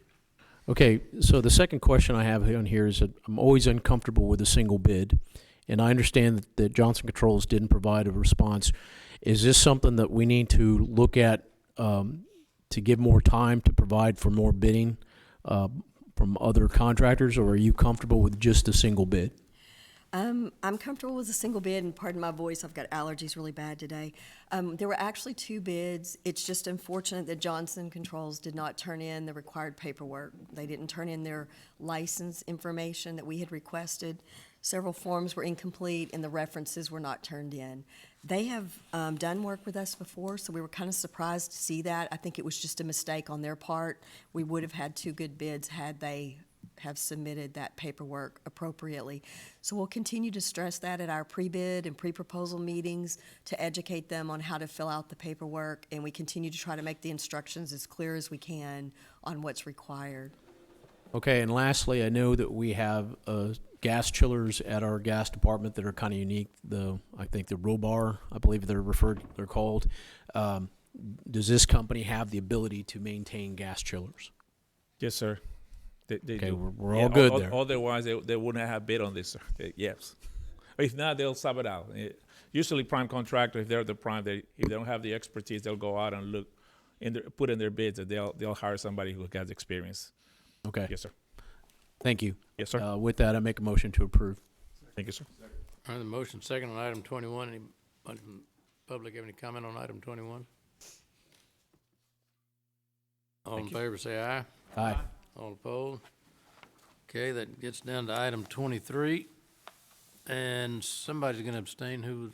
Mr. Molina. Mr. Molina's going to abstain on item 23, okay? Good afternoon, Okay. Mayor, council members. Jeff Edmonds, Director of Engineering Services. You may recall last week we had 2 similar contracts on one agenda item, and there was some kind of a glitch where the contract was included in the print book but not electronically. So this is bringing back that contract that was omitted in the electronic package last week. All right. Yes. Gil, you wanted to ask about it? Okay, this is kind of similar to what I brought up last week and the inconsistency amongst some of these agreements. And the ranges are very much different between similar aspects. Specifically on this one, the principal at Hanson gets $311 an hour, and the principal at LNV is only requesting $265 an hour. So I guess the question there is, the principal at Hanson a better engineer than Dan Leindecker? Can I not answer that question? Yeah, that. Well, I mean, you see where I'm getting at here is that there's a lot of inconsistency with that. Right. Well, I would tell you that we don't pay a lot of hours for principal rate. You know, when we're negotiating these, their role would just be in a QC role, and we would expect to see very few hours. You try and both in negotiating your task orders and also in reviewing your invoices, you try to be sure that you know, the work is being done by people in the appropriate labor category. Right. So I guess what I'm trying to get across here is if we can look at negotiating our prices to where we have some consistency, because these are two MSAs for roughly the same type of work. Is that correct? So we should almost, I would, you know, I don't care what their profit is. I don't care what their overhead is. It shouldn't reflect any differently on what we pay for what we think should be done. And I don't know if we can do this through a project cost estimator or some sort of evaluation that we do internally on what we think that we should pay on these types of work, but it should be consistent. Let me just kind of, if I'm understanding this right, these two contracts, if you want to go with number 22, and they're both $150,000 contract. It's not our job to tell them what they pay A, B, or C if we're paying $150,000 to both of them. If they want to pay $100,000 to one guy and spread it out the other, our cost is $150. It doesn't matter what they're paying their people. That's not our business. Well, in a way it is, because how we get our work is by the labor hours they charge. But, you know, everybody has their own labor schedule. If we hire them what to do we a try job, to do is we try and get them kind of grouped together, me- but you can't get them to the point where they're all submitting the same rate schedule. No, if we hire you to do a job, Jeff, and you can say, I'm at the end of the job, I'm gonna pay you $150,000. And if you and 15 other people come to do the job, it doesn't matter to me whether you're making the $150,000 and you're paying these people with Whataburgers. If I'm through at the end of the day and I've got my job done, I've paid $150,000. I agreed to that. Now, you may have an argument with your 15 people over here. They want more than Whataburgers. But to me, the $150,000, I got my job done, and that was a fair price in my opinion. So why should we get to negotiating people? Well, I think you ought to pay your supervisor this much and this much. I mean, we're getting down way deep in the weeds on that stuff. Mayor, I was explain wondering to if me. you I don't could clear understand. that up in terms of what these type of contracts are as opposed to what he's referring to. If you could- Well, I think what you state would be accurate if this had a defined scope, which it doesn't. These are both not to exceed amounts for master service agreements. So we'll be negotiating individual task orders that can either be time and material or can be lump sum. But we'll be negotiating those based on this rate schedule and the amount of labor that's going into producing the scope. You know, if it was and to that point, if it was a defined task and you pay a certain amount for that task, it's different from this particular contract. This is for projects that haven't been created yet, and you do it like, I guess, like your FMAC programs, right, for your bidding. It's kind of So similar to that. It's a little bit different. So you pay based on the rates, not on a specific contract. So if we have a consistency in rates, because if it was me, I would go with a lower rate because they're doing the same work, and we've already negotiated with it. So maybe one of these contractors doesn't get it unless there's a capacity issue. I don't know. Is that the case? It's hard to say because none of the rate schedules there's an inconsistency amongst, you know, I think Hanson had 10 different engineering levels. You know, other ones had 3 or 4. I believe one MSA only had 1 at one point. It might have been very specific for a specific type of work. But you know, I think if we have some consistency, we'd understand what we're actually going to be paying for some of these things. The only other thing with that, though, Councilman and Mayor, I think you're on to something, but you could have a low price point, but they take 10 hours longer than the other guy. Right, So- and then we don't have any consistency on the pass-throughs. Yeah, or you have bad performance. So there's a bigger picture that we have to look at in terms of how do we procure these types of services. And we're going to be working with Kim and Jeff obviously has a key department to see how are we doing it, and are we doing it the right way. But We're benchmarking ourselves, or we're doing analysis, I should say, about how other Texas cities do it. And so far, the majority don't get in too much to the weeds of the price point per person or per job title. So we have to look at big picture to include what is the overall price, what is their quality of delivery, and what's their timeliness. And so it's not price is important, but you have to weigh all those into consideration. Well, I mean, what I'm looking at is not necessarily the price on what they're talking about. It's what we should be paying for it, not what they're dictating to us that we should be paying for their particular levels of engineers.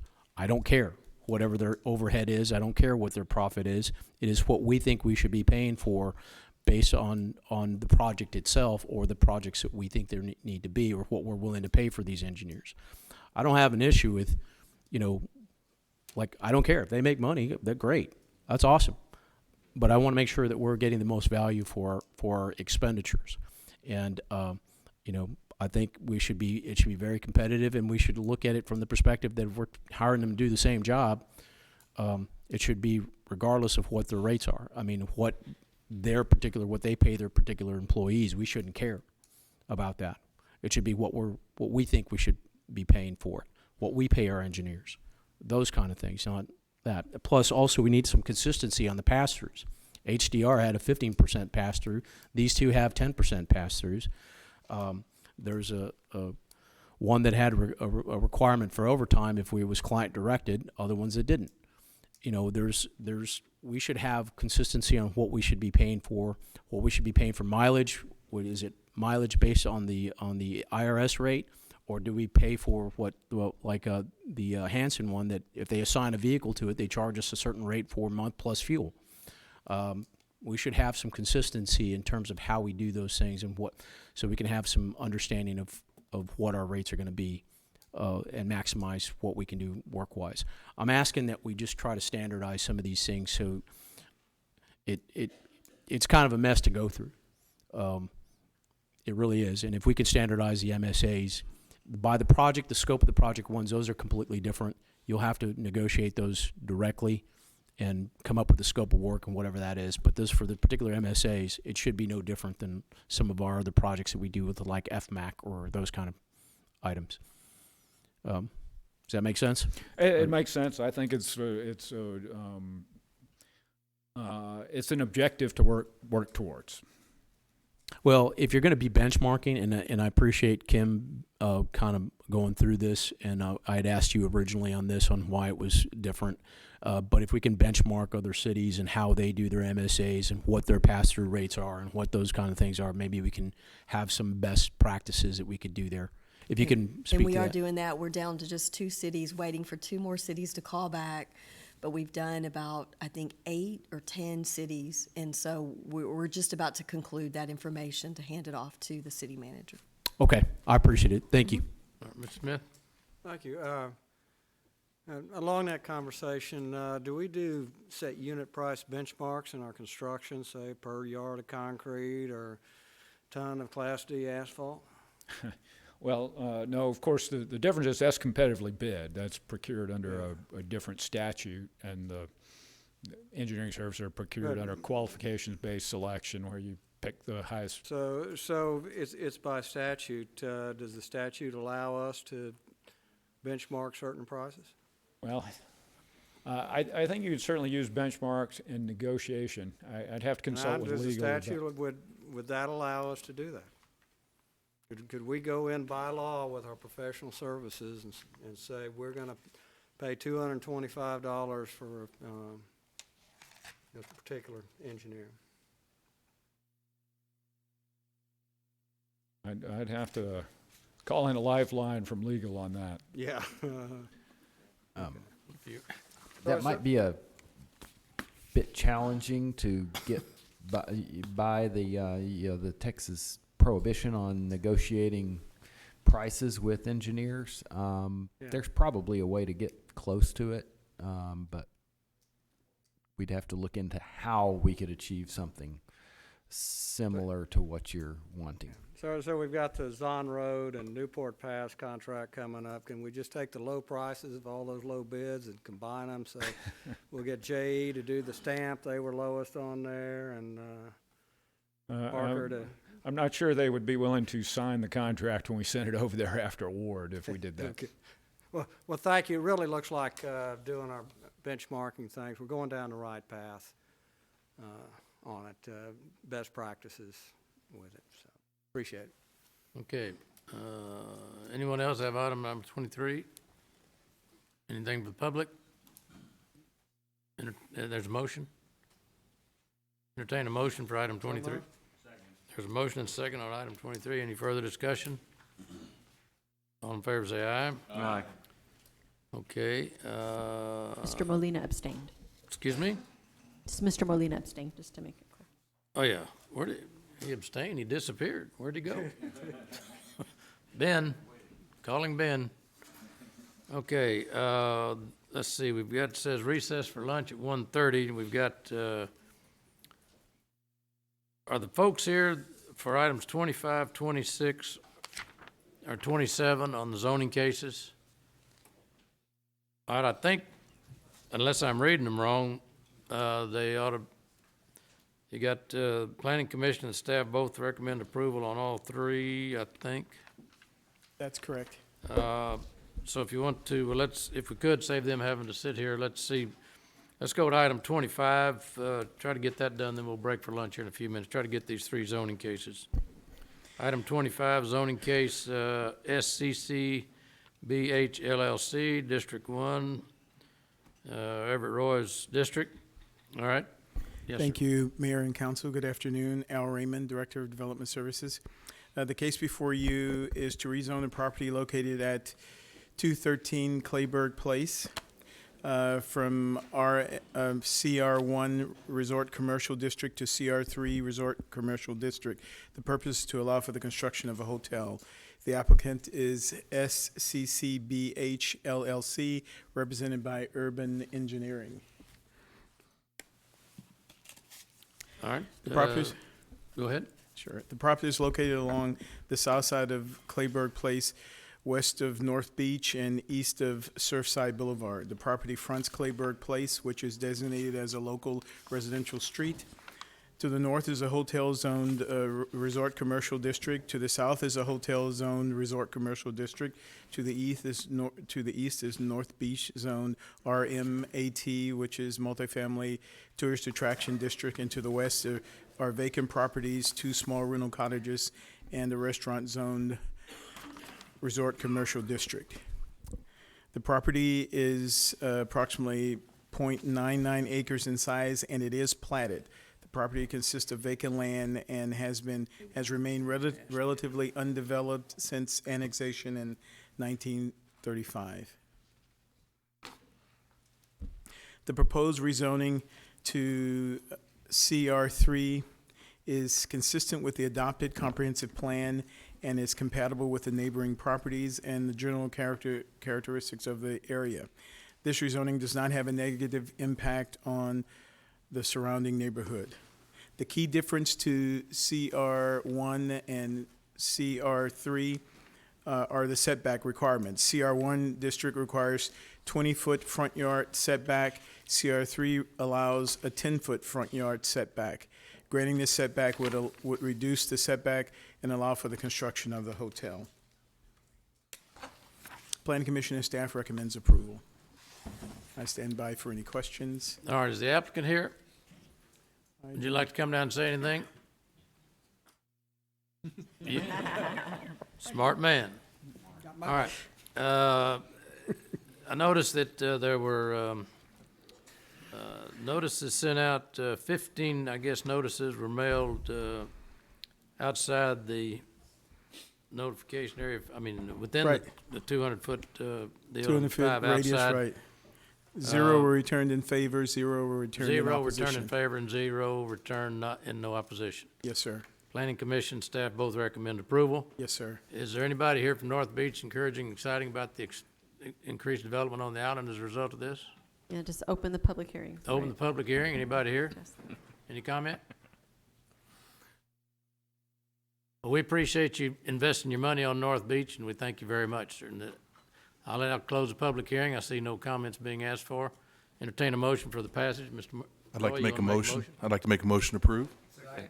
There's a motion by Everett Roy, the district representative on North Beach, and the motion is to pass. All in favor, say aye. Aye. All opposed?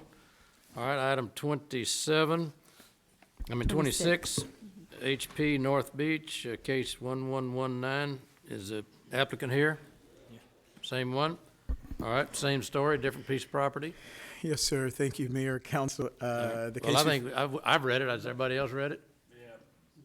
All right, he wants to invest his money on North Beach. Or the rest, anybody here in favor? Open public hearing? Any North Beach Association support of this development or in favor of or opposition to, or they didn't respond to the notices? Well, we're assuming they're in favor of it. All right, we'll close the public hearing. Mr. Roy, you want to make a motion for passage of the? I would like to make a motion to pass. There's a motion to pass the second item on the agenda today for North Beach. All in favor say aye. Aye. All opposed? All right, the ayes have it. You've got two developments. Thank you very much. Good luck to you over there, and maybe one of these days the cheerleaders will be here for you.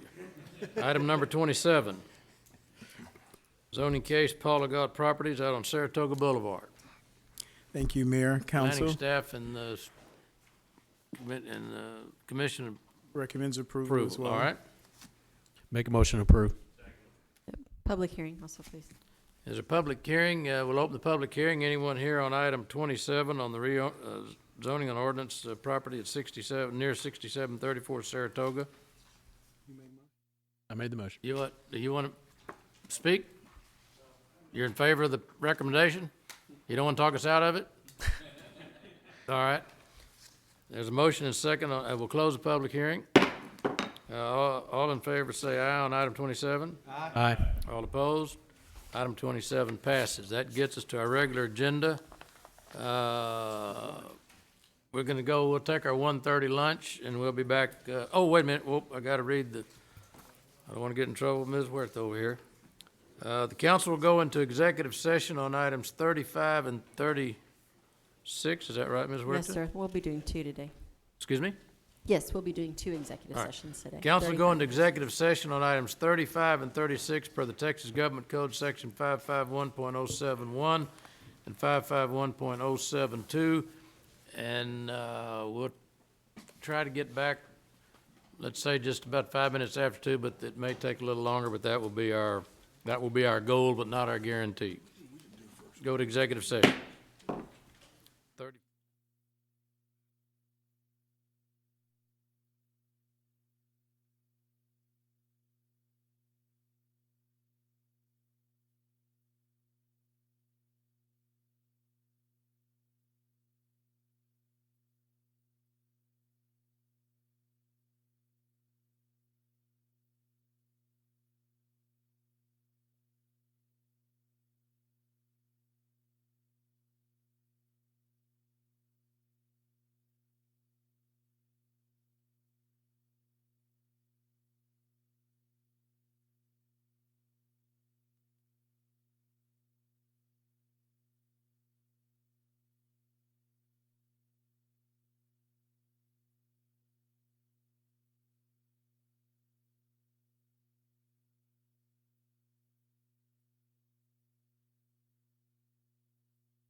and something dollars. There you go, there you go.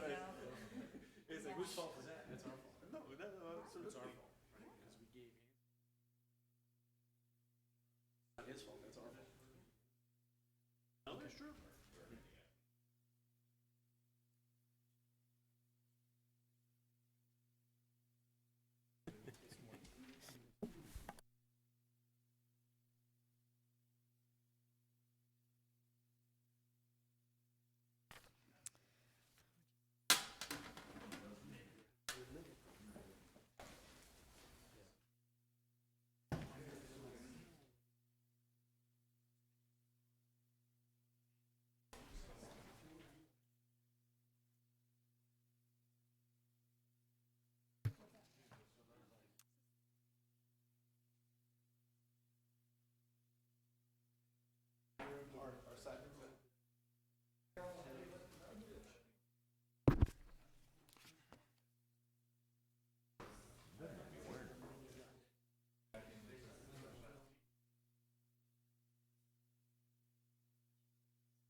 Call the meeting back to order.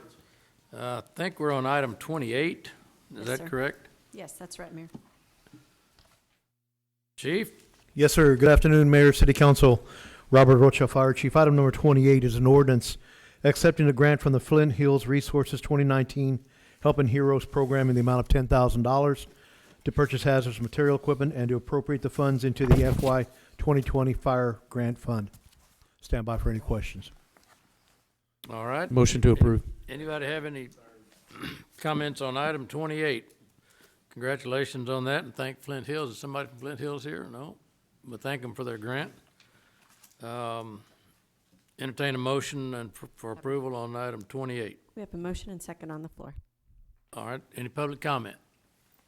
All in favor say aye. Aye. All opposed? Mayor, you gonna take? Item 29, you need to pull it Yes, sir. There's off the agenda or just full for discussion? a pull for discussion. Okay, We just have to clarify one item on there. okay, on item 29? Yes. All right, we'll look at, then the first reading is here in case anybody got any questions, correct? That's correct. This is just the first reading. All right, There's on, just one adjustment to one of the Yes. numbers, right? Camille? Yes, absolutely. We're going to ask for a small amendment to what you have presented there. Is going to be for Section 3 or Section C, changing that number from $3,312,230.28 to $3,553,010.17. We had a FEMA reimbursement that came in that would like to also appropriate with this ordinance. okay, so this that you passed out is the corrected version? That's the correction, yes, sir. Okay, do you have a copy of this, Ms.? Yes, I do. Yes, I do, Mayor. Okay, so on item 28, then we'd need a motion to, 29, Mayor. I mean, You do. 29, need a motion to amend the ordinance Yes. to the handout? Yes, sir. That's right. Making the Does change this to. handout have a name, a substitute order or Well, something? it's just to C. To We're Section changing C. the amount to letter C. Okay, would it be more, a point of information would be more appropriate to refer to it as the unappropriated revenue from capital improvement funds attachment? You could, again, it would be section, then Section 3 again, All right. in that So attachment.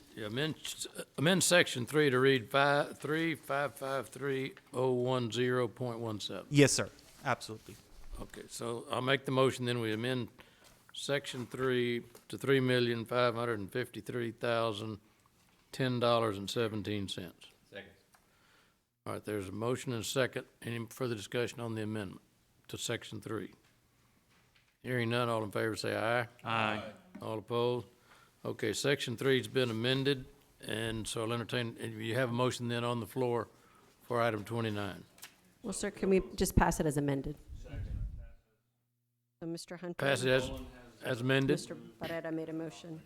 All right, there's a motion on the floor for item 29 as amended. Any further discussion? All in favor say aye. Aye. All opposed? Thank you so much. Okay, items 30, 31, 32, 33, and 34. First time, anybody have any questions, or do you want to go down each one of those and have them presented? I just had a question on number 30, if we could, just. On number 30? 30, anybody on, the only, I got a comment on 31, I don't want to have a, I don't want to pull it, but, and I think you addressed that in the, on the agenda item 31, it's on about the second page of your, and I looked here, well, in my book, no, where did I see that? 30. When I saw it, on Zon Road, item 31, did I get the wrong tab? I guess I did. Okay, yeah. Yeah, we got 2 books. The most impressive comment that I saw was where it talked about construction will be planned to avoid spring break and peak summer seasons. I think that's real important. That's correct, Mayor. Al's not presenting on this item, but that's correct. We worked with the contractor that's recommended here to make sure he'll actually, he won't start any construction until after spring break. Yeah. And then they'll do it also to avoid these peak summer periods. Yeah. Okay, Yes. because that's, That's good. spring break is coming up pretty quick. Yeah, that's. But your both schedule, those- it shows it right in here, so if he can move that a week or Okay. 10 days, that'd sure help. Okay. That's great. Okay. Somebody had something, who had 30s? Item 30, yeah. All right, anybody else And- got 31's okay, 32, Mayor, anybody? this is first reading on these things. I had questions on 33, but I didn't get a chance to go through all of those contracts. I think I'll reserve until the next, until we have the second reading. All right. 32, 33, and 34. Mr. Selman, are you, who's doing 34? Or do we just pass it and wait till next time?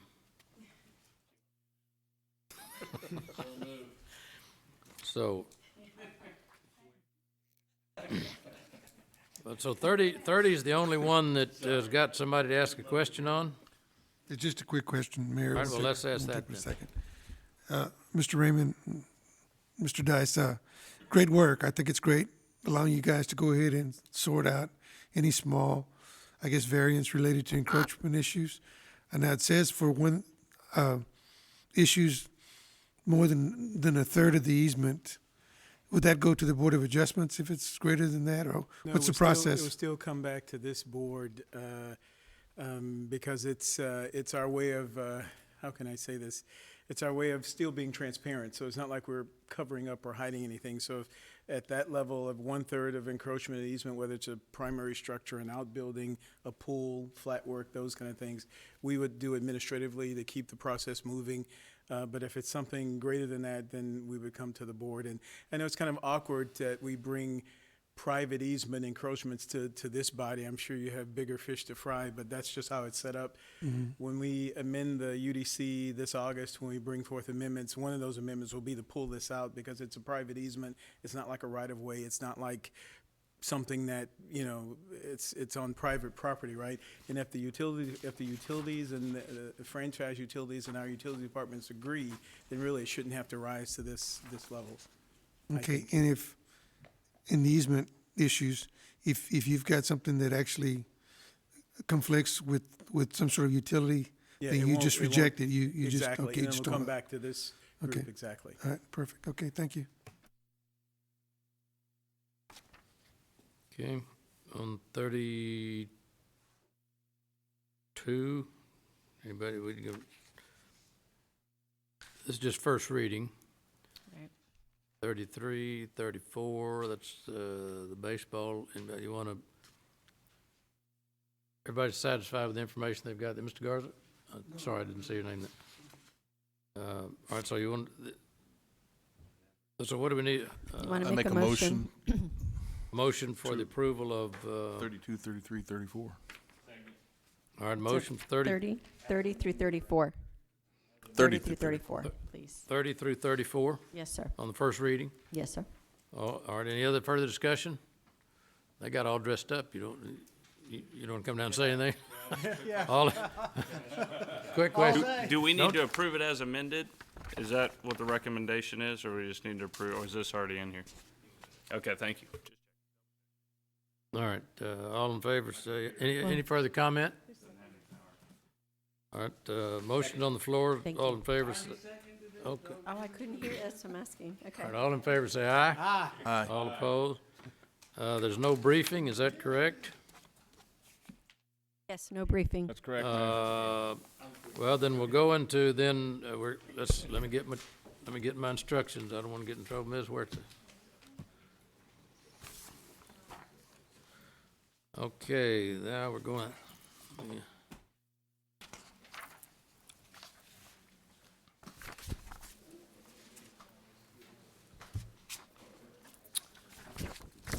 Okay, the council, we're down to 37, right? 37 and 38, Mayor. All right, the council now will go into executive session on items 37 and 38 per the Texas Government Code Sections 551.071, 551.072, and 551.087. And we shall return when those deliberations have been concluded. We'll recess for the executive session.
All right.